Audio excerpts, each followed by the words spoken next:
I know I'm a moron, but I'm actually gonna try and do this gym leader now without any additional training. Will I fail? Hell yes.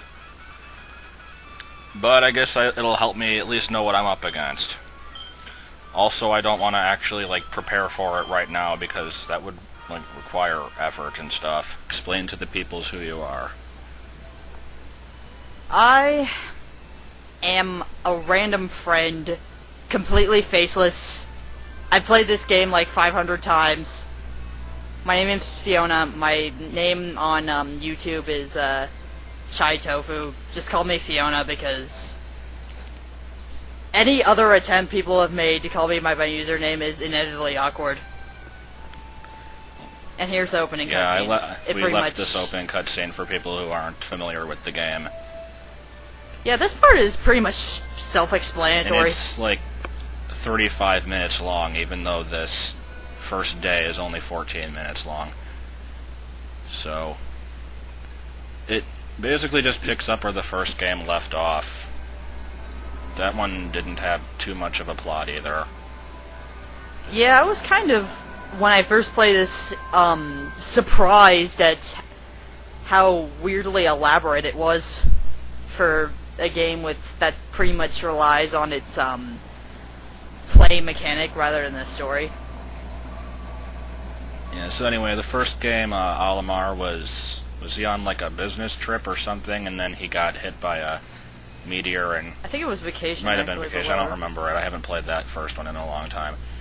Anyway, his ship gets hit with a meteor and crashes on the unknown planet, which is obviously Earth, and basically the ship is destroyed, and he has 30 days before his air supply runs out to fix the ship and get back, and so now this is happening. Funny noises! Ah! Yeah, the volume on this is really quiet.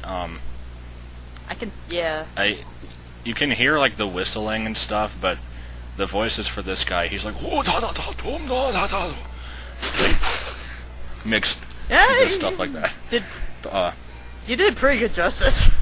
Yeah, it's quiet just because for recording this stuff, I still don't know how to record audio straight out of a game, so I just had the microphone sitting right next to the speakers, and so if you can hear like the kids yelling in the background, that happens a few times, and also there's an annoying hum that comes once in a while. But whatever, let's discuss the... Jesus, his eyes yeah, scared the what crap is out with of me. that? He just looks like a diabolical evil mastermind, basically. Like, Louis is unsettling in general, but... yeah, this part right here makes no sense. The bottle cap is worth 100 Pokos, and then this line here, it's more than a year's salary. Like, how could they have that much of a debt if they only made a fraction of that in 1 year? I think it's supposed to be comical more than anything else, but... possibly, kind of like in SpongeBob, he's like, a dime or something was more than he makes in a year. Basically, well, yeah. I don't know, SpongeBob's very inconsistent about the economy. You can't expect too much out of it. More like another nickel. Okay, Jeez. yeah, this is a lot spending longer. Time and space here. What? Like that. Oh, the, like, hyperdrive or whatever. Yeah. And, basically this whole first day is going to be a tutorial day, and I don't remember if I skipped most of it or not. Like, the play mechanics I could skip, because, like, people watching don't need to know what the A button does, but, like, basic stuff like how to grow the Pikmin and that, I think I showed. And I haven't mentioned this yet, this is an 8-day run, where I attempt to get all the treasures in the game in only 8 days of the game time. Which is... have fun with that. yeah, I came very close to finishing it once, and Jenna ruined it. I was saved inside one of the final caves, and I had to leave for like 2 minutes to do something, and I came back and she had the controls and already went down a floor, and that makes it autosave, and so that completely ruined the whole thing.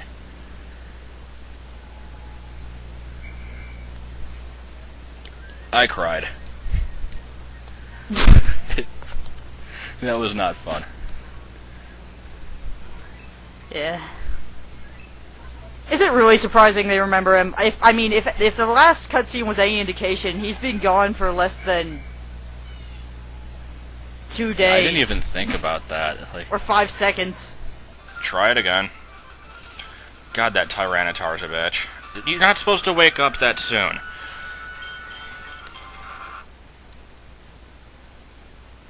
Great. Thank you. This is exactly what I wanted to see. There's nothing I can do.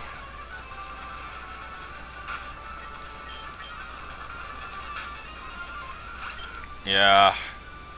And now it got quieter. Norton, you just had to ruin everything, didn't you? Whatever. I give up. Well, I guess these could just be different Pikmin that he never encountered, but I don't know. Because, like, what is this place again? This is supposed to be like the Forest Navel, right? I don't think this one is supposed to be anything, but the other ones Yeah, the other ones are based off of the other areas, but I heard that this one's supposed to be like the Forest Navel, but that one used to be all dark and gloomy, and now it's all snowy. So it's kind of hard to tell. And, like, how much could the weather possibly have changed during the 2 days he was gone?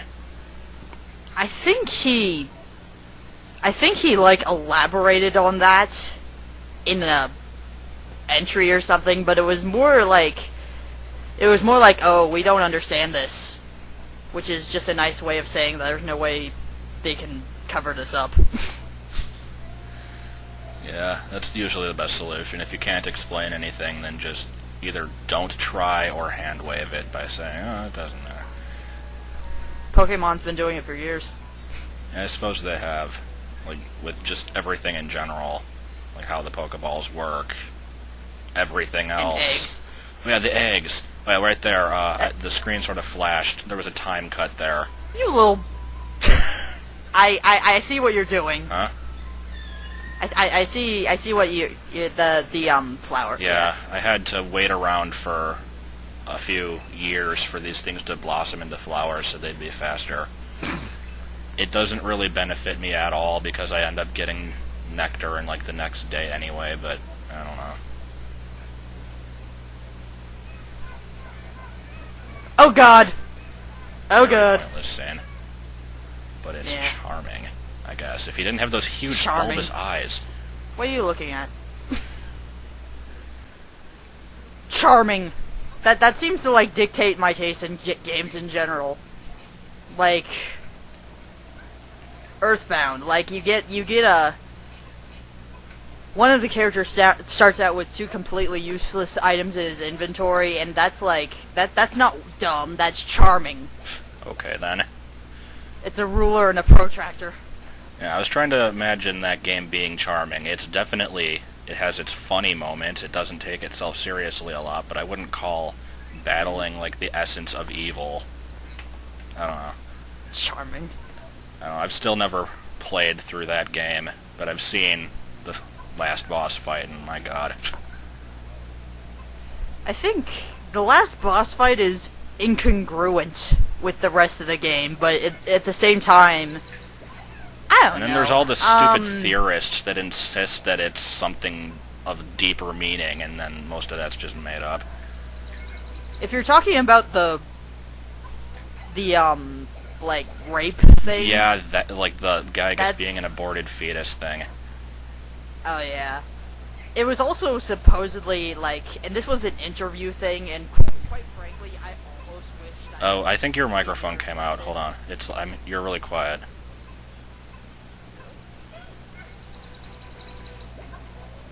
Quality control. Yes.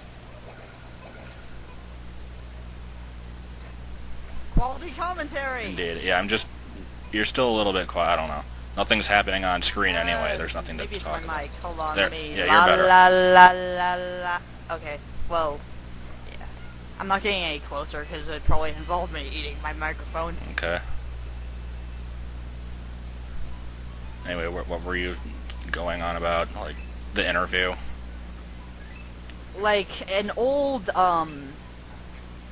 interview translated from Japanese on some website with the creator, where he essentially says that Gygas's dialogue, and I have no idea if I'm pronouncing it right, but who cares, comes from, like, something, like, he walked into a movie theater.